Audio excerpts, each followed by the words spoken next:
Okay, just like number 43, we can actually do this by saying, let's read it first and say, oh, this is telling us that x equals 1, meaning every point has an x coordinate of 1. X coordinate of 1. And we can just then pick a couple other, we pick random numbers for y, like 3 or -2, and then say, let's plot those points and see if our line goes through them. So I'm going to do 1 comma 3. 1 comma 3 is right there. I'm going to do that for all of them. 1 comma 3, 1 comma 3, 1 comma 3. Already we can see only one of them is doing it. And I'm going to plot 1 comma -2. 1 comma -2. Sorry, I didn't do that right. 1 comma -2. 1 comma -2. 1 comma -2. And 1 comma -2.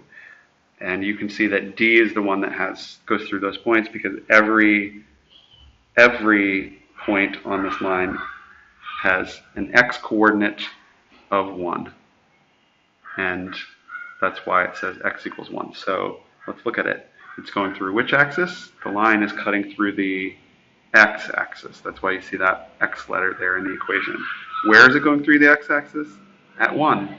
Okay, so if you draw a line that goes through the x-axis at 1, and of course, when you only see one of the variables, you know that it's going to be perfectly vertical or perfectly horizontal.